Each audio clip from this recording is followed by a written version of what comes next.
2.000 siswa di Kabupaten Oku menebar cairan ekoenzim di Sungai Ogan yang dibuat oleh 6 sekolah dasar.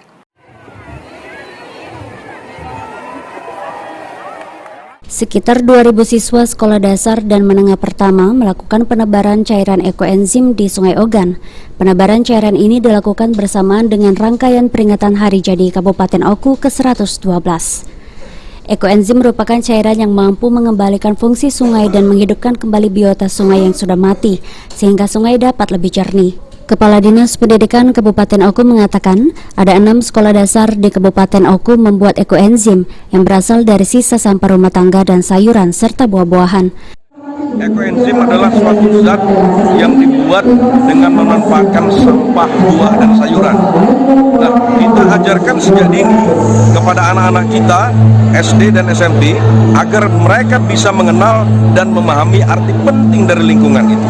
Sementara ekoenzim kita sebarkan ke sungai dengan harapan mampu menetralisir pH air, ya, kemudian juga mampu menjernihkan air dan bermanfaat bagi ikan-ikan yang ada di dalam sungai.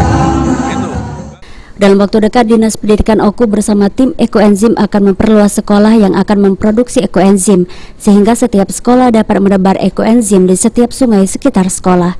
Ari Pranika, PAL TV.